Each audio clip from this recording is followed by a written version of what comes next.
દયા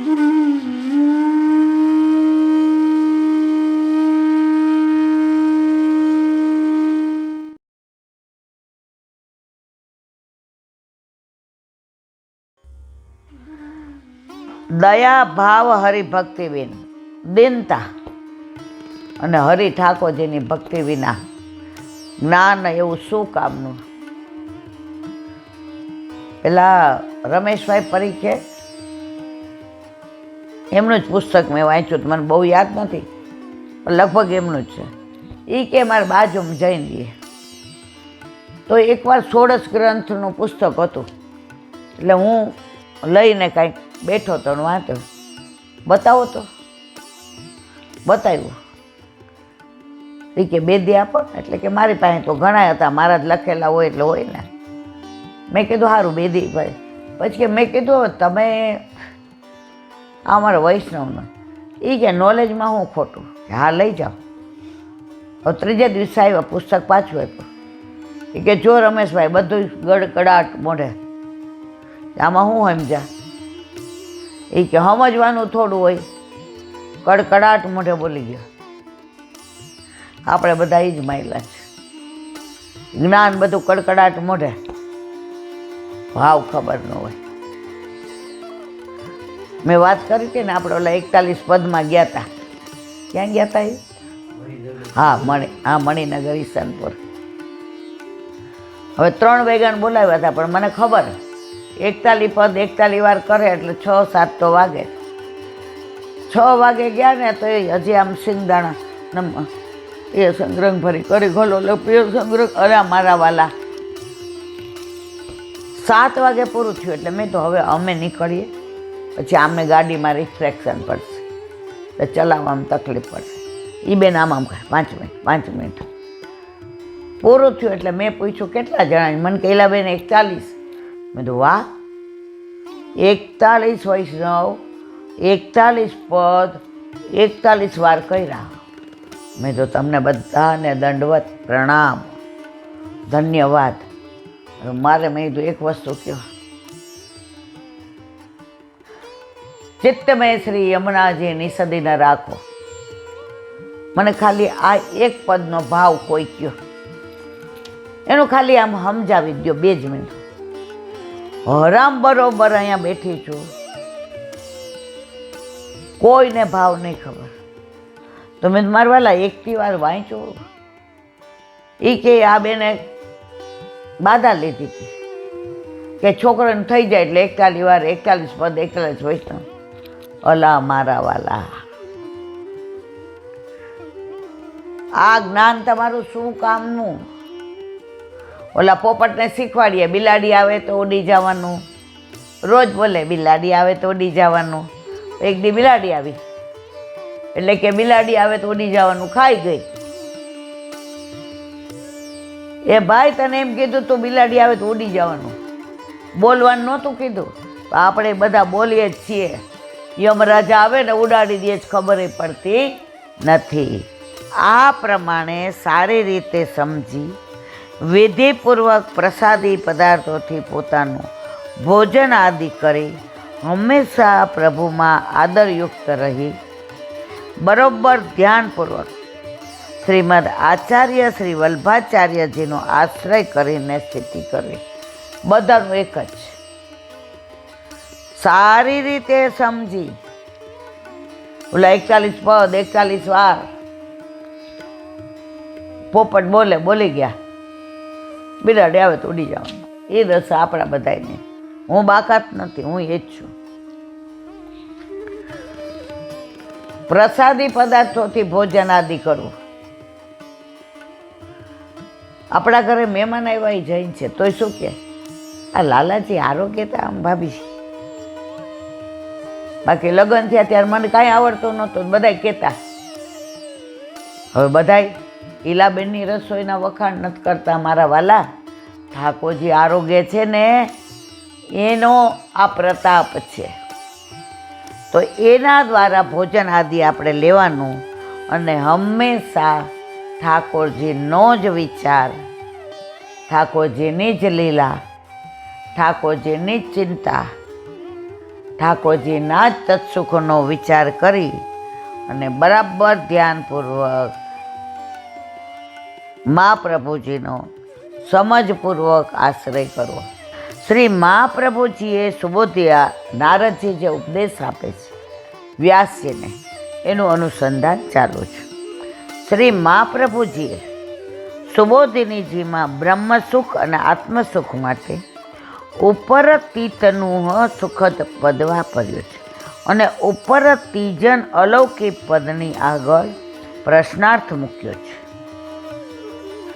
એનો અર્થ એમ કરી શકાય કે વાસ્તવમાં આ બંને સુખ સર્વોત્તમ સુખ નથી. કયું?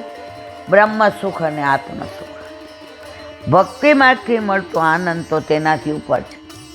વલ્લભે કૃષ્ણાશ્રયમાં કહ્યું છે, પ્રાકૃતા સર્વધર્મ ગણિતાનંદ કમ પૂર્ણાનંદો હરિતસ્માત. પૂર્ણ કોણ છે? ઠાકોરજી. બાકી બધાના આનંદ ગણી શકાય. મનુષ્યનો આનંદ આટલો, એનાથી ને વધુ ગંધર્વનો, એનાથી વધુ કિન્નરોનો, એનાથી વધુ દેવોનો, એનાથી વધુ મહાદેવનો. પણ ઠાકોરજીનો આનંદ અગણિત છે. પૂર્ણાનંદો હરિતસ્માત. આવા વિદ્વાન પુરુષોને પણ આ નિષ્કામ માર્ગ, જ્ઞાન માર્ગ અને કર્મ માર્ગના પાલનથી હંમેશા નિજાનંદ.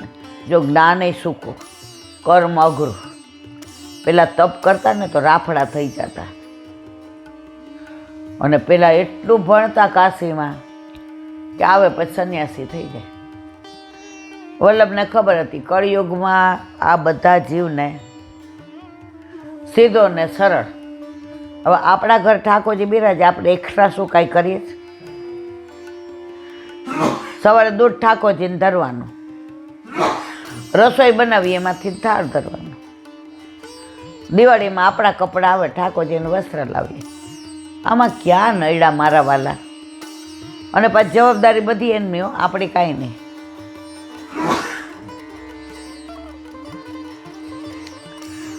પણ જો ભગવાનની કૃપા હોય તો જ મળે છે.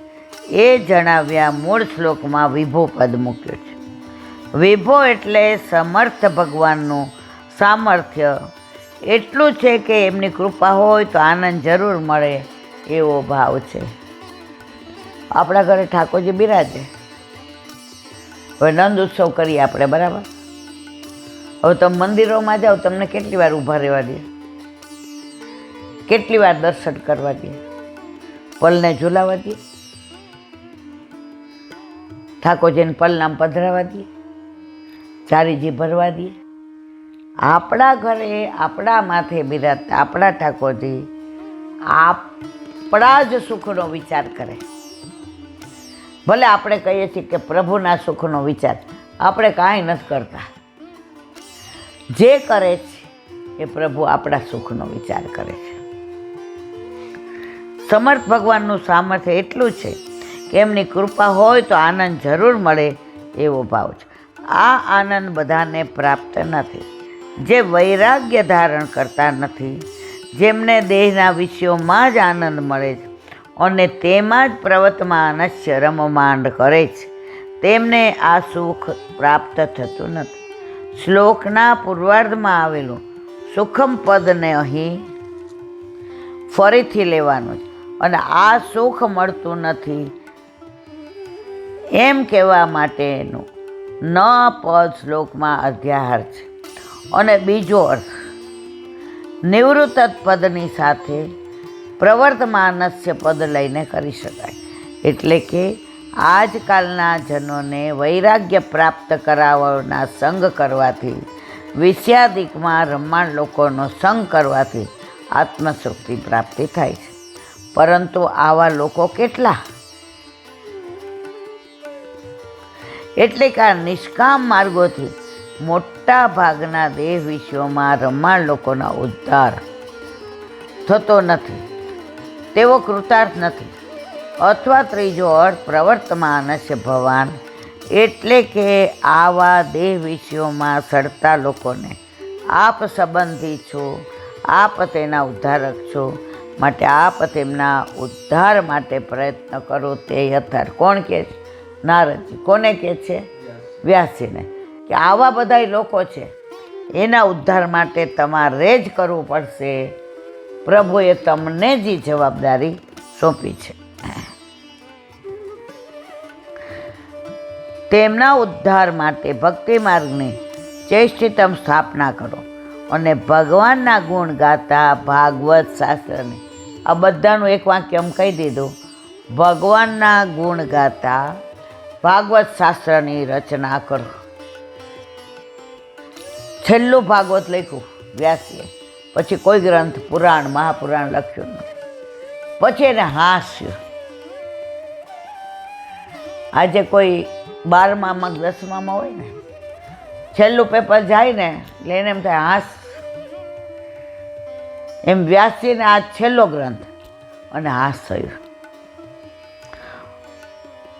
અને ભગવાનના ગુણ ગાતા ભાગવત શાસ્ત્રની રચના કરો અને આપણા આ શુભ કામમાં ભગવાન આપને સહાય કરશે જ.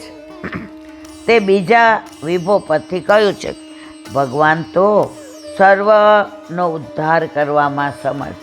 તો એમાં તમે તો ભગવાનના જ્ઞાન આવતા છો, તો તમારે ચિંતા કરવાની જરૂર નથી.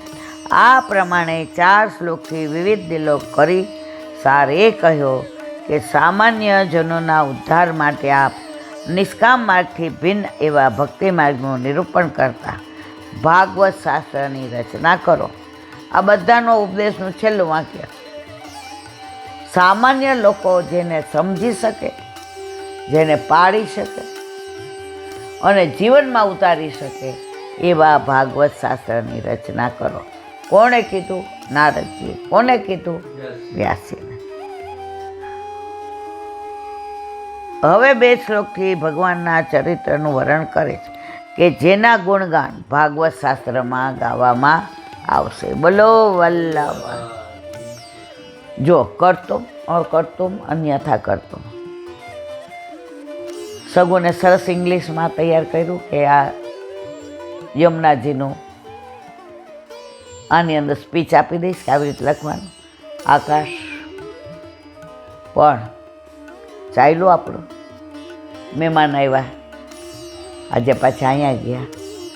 એટલે જ્યારે પણ હવે 1-2 દિવસમાં આપણે યમુનાજીનું બધાય આજે અસારવાય બધા કહેતા હતા, ઈલાબેન હવે જલ્દી કરીએ. બધું મારા વાલા મારા ધ્યાનમાં જ છે, પણ યમુનાજીની ઈચ્છા હશે ત્યાં થશે. બાકી આપણી પાસે બધું જ તૈયાર છે.